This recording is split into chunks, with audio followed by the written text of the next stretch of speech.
Welcome বন্ধুরা, তোমরা সবাই কেমন আছো? আমি তো খুব খুব খুব ভালো আছি। তোমরা ভালো থেকো। যে যেখান থেকে আমার ভিডিও দেখছো তারা নিশ্চয়ই সবাই ভালোই আছো। ঠাকুরের কাছে বিয়ে করি আমার পরিবার যেন সব সময় ভালো থাকে, সুস্থ থাকে। তো চলো বন্ধুরা, আবার একটা রেসিপি নিয়ে তোমাদের কাছে হাজির হয়ে গেলাম। তো চলো আজকে একদম সহজ চটজলদি ঘরোয়া রেসিপি তোমার সাথে শেয়ার করব। কিন্তু হাতের কাছে যেগুলো পাওয়া যায় সেগুলো আমার শেয়ার করতে খুব ভালোই লাগে। একদম চটজলদি ঘরোয়া। চলো, আমার কি বলতো, তোমরা আমার রেসিপিতে যারা যারা দেখছো তারা তো সব কিছু জিনিস হাতের কাছেই তো পাও। তো সেই সকল রেসিপি দিয়ে তোমার সাথে আমি শেয়ার করতে চাই। তো চলো বেশি না দেরি না করে আজ একটা ফুলকপি ডিমের একটা রেসিপি তোমার সাথে শেয়ার করব। অন্যরকম একটা মশলা দিয়ে শেয়ার করবো। তোমরা অবশ্যই কিন্তু এইভাবে একবার অবশ্যই বন্ধুরা একবার বানিয়ে করে খেয়ে দেখতে পারো। চলো বানিয়ে ফেলি। তো চলো গ্যাসের ওভেনে জ্বালিয়ে দিচ্ছি। এখানে ফুলকপিটা একটু সামান্য নুন হলুদ দিয়ে ভাপিয়ে নেবো। ফুলকপি একটু নুন হলুদ দিয়ে ভাপিয়ে নিলে কি পোকামাকড় থাকলে বেরিয়ে আসে, আর গ্যাস অম্বলের ভয় একটু কম থাকে। একটু ভাপিয়ে নিলে কি বলতো, 2 মিনিট যদি একটু ভাপিয়ে নাও তাহলে গ্যাস অম্বল হবে না। তো আমি ওই জন্য ভাপিয়ে রান্না করি, তোমরা এইভাবে ভাপিয়ে একটু রান্না করে নেবে। তো চলো, এটা কিন্তু 2 মিনিট আমি খুব ভালো করে ঢাকা দিয়ে ভাপিয়ে নিচ্ছি। তো ফুলকপিটা ওদিকে ভাপাতে ভাপাতে এদিকে একটা কড়াই আমি বসিয়ে দিয়েছি।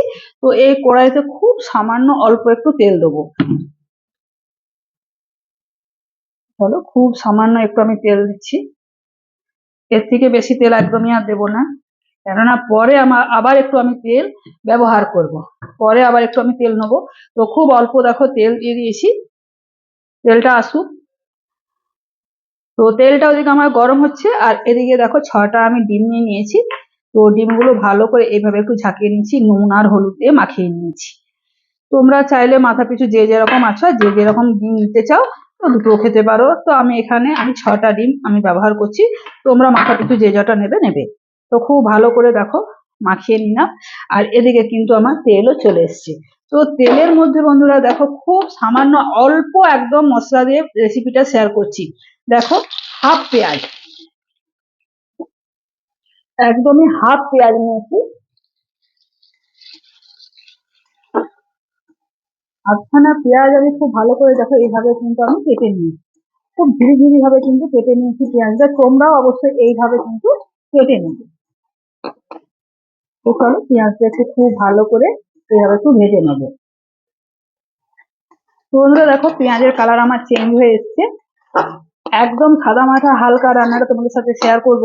তো এইভাবে তোমরা বন্ধুরা অবশ্যই কিন্তু একবার বানিয়ে করে খেয়ে দেখতে পারো, দুর্দান্ত কিন্তু খেতে হয়। তো চলো, এরপর এখানে দিয়ে দিচ্ছি কয়েক কোড়া রসুন। তো রসুনটা অবশ্যই একটু বেশি দিবারই চেষ্টা করবে। আমি 8 থেকে 10 কোয়ার মতো রসুন এখানে ব্যবহার করেছি, ছোট্ট ছোট্ট রসুন। তো দেখো রসুনটা দিয়ে আরেকটু ভালো করে ভেজে নেবো। রসুনটা দিয়ে উল্টে পাল্টে একটু করে ভেজে নিচ্ছি। এরপর এখানে দিয়ে দিচ্ছি এই দেখো আদাটা। আদাটা দিয়ে এইভাবে দেখো আদা রসুন পেঁয়াজ আমার কালার চেঞ্জ হয়ে চলেছে। এরপর এখানে দিয়ে দিচ্ছি একটা কাঁচা লঙ্কা আর 3টে শুকনো লঙ্কা। তো বন্ধুরা দেখো এদিকে ফুলকপি আমি অফ করে দিচ্ছি এবারে। 2 মিনিটের মতো ফুটিয়ে নিয়েছি। আর এদিকে শুকনো লঙ্কা কাঁচা লঙ্কা দিয়ে খুব ভালো করে নাড়িয়ে চাড়িয়ে আর একটু ভেজে নিলাম। এরপর এখানে দিয়ে দিচ্ছি, দেখো তোমরা দেখো, দুটো দিচ্ছি এলাচ, আর একটা দারচিনি ফাটিয়ে নিয়েছি, দারচিনি 2 টুকরো করে দিয়েছি, আর দুটো দিয়েছি তোমার লবঙ্গ। খুব একদম মশলা কম দিয়ে রান্নাটা করব। দেখো রসুনটা আমার ভাজা ভাজা হয়েছে। চলো, দারচিনি লবঙ্গ এলাচটা দিয়েছি। এরপর দিয়ে দিচ্ছি সামান্য কিন্তু জিরে, হাফ চামচ জিরে দিয়ে দিলাম। আর দিয়ে দিচ্ছি সামান্য একটু ধনে। তো এটা দিয়ে সামান্য একটু ভেজে নেব ভালো করে।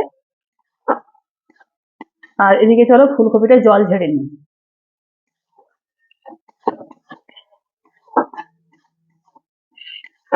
সমস্ত মশলা কিন্তু দেখো আমার একদমই ভাজা হয়ে গেছে। তো চলো এরপর এটা আমি এবার অফ করে দেবো। খুব সুন্দর কিন্তু এরকম যখন ভাজবে না তখন খুব সুন্দর কিন্তু একটা গন্ধ ছাড়বে। হ্যাঁ, দুর্দান্ত মানে খেতে হয়। তোমরা অবশ্যই, তোমরা তো অনেকে তো অনেক রকম ভাবেই বানাও। হ্যাঁ, আমরা তো অনেকে ধরো অনেক রকম ভাবে এখন বানিয়ে খাচ্ছি। শীতকালে মানে মানে সবজি, নানা রকম সবজি আমরা বানিয়ে খাচ্ছি। বন্ধুরা অবশ্যই কিন্তু এইভাবে একবার বানিয়ে খাওয়ার অনুরোধ রইল। তো চলো গ্যাসের ফ্লেম অফ করে দিচ্ছি। এটা তখন ঠান্ডা হয়ে যাক। ঠান্ডা হয়ে গেলে মিক্সিং জারে পিষে নেবো। তো বন্ধুরা দেখো মশলাটা এখানে ঠান্ডা করতে দিয়ে দিয়েছি, আর এদিকে কড়াইয়ে সর্ষের তেল দিয়ে দিয়েছি। তো এই সর্ষের তেলে প্রথমে আমি ডিমগুলোকে ভেজে নেব। শীতকালে দেখবে হাঁসের ডিম দিয়ে করলে খুব খেতে কিন্তু ভালো হয়। আমি কিন্তু এখানে পোলট্রির ডিম দিয়ে করছি, তোমরা চাইলে যদি হাঁসের ডিম কেউ পেয়ে থাকো তো হাঁসের ডিম দিয়ে করলে জিনিসটা আরো খেতে কিন্তু ভালো হবে। বলো, ডিমটা দিয়ে একটু ভালো করে একটু ভেজে নেবো ডিমটা। তো বন্ধুরা দেখো ডিম আমার ভাজা হয়ে গেছে, চলো ডিমটা তুলে নিই। এই তেলের মধ্যে আবার দিয়ে দেবো আলু। চলো ডিমটা তুলে নিই। দেখো ডিমগুলো তুলে নিয়েছি। দেখো ওই তেলের মধ্যে দিয়ে দিচ্ছি আলুটা। আলুটা একটু খুব ভালো করে আলুটা একটু ভেজে নিই। আলুটা ভাজা হতে হতে আলুটা একটু খুব ভালো করে ভাজবো। কিন্তু তোমাদেরকে আরেকটা কথা বলে নিই, তোমরা কিন্তু সবসময় একটা বড় আলু নেবার চেষ্টা করবে। বড় আলু দিয়ে রান্নাটা করলে কিন্তু খুব সত্যি বন্ধুরা দুর্দান্ত কিন্তু খেতে হয়। এরকম না, বড় আলু তোমরা ব্যবহার করো। বড় আলুগুলো দেখো আমি 3 টুকরো 4 টুকরো করে কিন্তু কেটে নিয়েছি। আর 2 ভাগ করে যদি আলু তোমরা দাও তাহলে আর একটু শক্ত হয়, খেতে ভালো লাগবে যদি শক্ত হয়। যদি ছোট আলু দাও তাহলে কিন্তু একটু ভাপিয়ে নেবে, কি প্রেসার কুকার একটা সিটি দিয়ে নেবে। আর এই বড় আলু দিয়ে করলে না খেতে কিন্তু সত্যি অন্যরকম একটা টেস্টটা হয়। তোমরা অবশ্যই বড় আলু দিয়ে করবার চেষ্টা করবে। তো আলুটা চলো একটু কালার ধরে ঢাকা দিয়ে দিয়ে ভালো করে ভেজে নেবো। তো দেখো ঢাকা দিয়ে দিয়ে খুব সুন্দরভাবে আলুর কালার একদম চেঞ্জ হয়ে গেছে, খুব ভালো করে ভেজে নিলাম আলুটা। তো এরপর আমি দেবো মশলাটা। তো বন্ধুরা একটা কথা তোমাদেরকে বলে নিই, যেই আমি মিক্সি জারে মশলা পিষতে গেলাম সে দেখে কারেন্ট নেই, আমাকে শিল পাটা এই দেখো বেটে আনতে হলো। আর টমেটোটা এই দেখো ঘষে নিয়েছি। তো কিছু করার নেই, তো কি করবো বলো। তোমরা চাইলে মিক্সি জারেও বেটে নিতে পারো, আমি যখন নিয়ে গেছিলাম কিন্তু শিল পাটায় বেটে নিই। এরপর ধরে রাখা ফুলকপিটা এর মধ্যে দিয়ে দিচ্ছি। ফুলকপিটা দিয়ে খুব ভালো করে একটু নাড়িয়ে চাড়িয়ে ভেজে নেবো। খুব ভালো করে একটু নাড়িয়ে চাড়িয়ে ভেজে নেবো।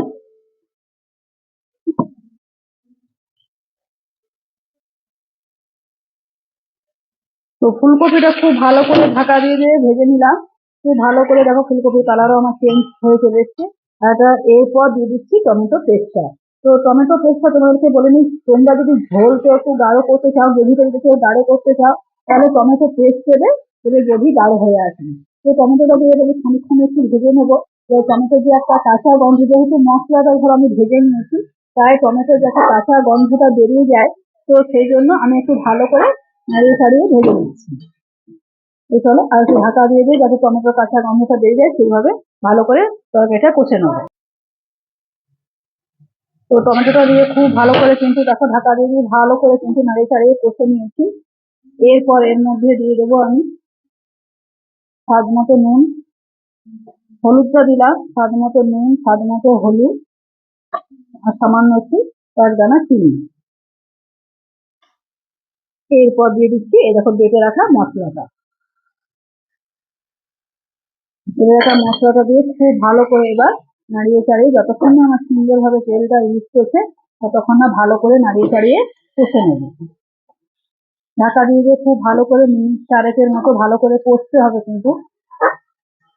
চলো মিনিট 4 ভালো করে ঢাকা দিয়ে দিয়ে নাড়িয়ে চাড়িয়ে কষে নিই। তো ঢাকা দিয়ে দিয়ে দেখো বন্ধুরা খুব ভালোভাবে কিন্তু নাড়িয়ে চাড়িয়ে কষে নিয়েছি। আর সাইডে দেখো বসে দিয়েছি গরম জল। তো এর মধ্যে একটু গরম জল দিয়ে দেবো। চলো গরম জল আমি বসিয়ে দিয়েছিলাম।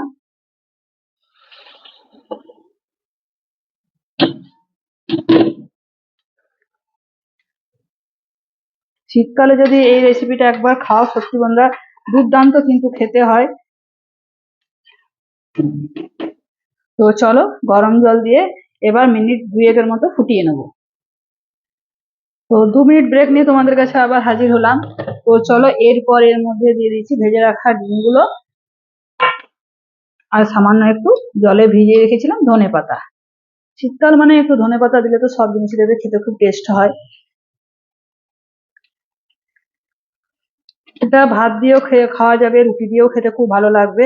তো যেহেতু আলু আছে ফুলকপি আছে টেনে নেবে। তো চলো আর একটুখানি ডিমগুলো দিয়ে ভালো করে ফুটিয়ে নিই। আর একটু ঢাকা দিয়ে ডিমগুলো দিয়ে খুব ভালো করে ফুটিয়ে নিই। তো বন্ধুরা 2 মিনিট ব্রেক নিয়ে আবারও তোমাদের কাছে হাজির হলাম। তো চলো ডিমগুলো দিয়ে 2 মিনিটের মতো আরো ফুটিয়ে নিয়েছি। তো দেখো এইরকমই কিন্তু আমি নামাবো জিনিসটা, কেন বলতো যেহেতু আলুতে ফুলকপিতে কিন্তু টেনে নেবে। তো চলো গ্যাসের ফ্লেম আমি এবার অফ করে দিচ্ছি। তোমরা অবশ্যই কিন্তু এইভাবে একবার বানিয়ে করে খেয়ে দেখতে পারো। তো চলো ঢাকা দিয়ে দিচ্ছি, 5 মিনিট অন্তত স্ট্যান্ডিং টাইমে থাক, তারপর একটা থালাতে সার্ভ করে তোমাদেরকে দেখাচ্ছি। তো বন্ধুরা দেখো 5 মিনিট পর থালার মধ্যে ঢেলে নিয়েছি। তো কত সুন্দর আর কত লোভনীয় দেখো দেখতে হয়েছে। এটা লুচি বলো, পরোটা বলো, রুটি বলো, ভাত বলো, সবের সাথেই কিন্তু শীতকালের দিনে খেতে কিন্তু খুব ভালোই লাগবে। তো তোমাদেরকে অবশ্যই বলছি একবার কিন্তু তোমরা বানিয়ে করে খেয়ে দেখতে পারো।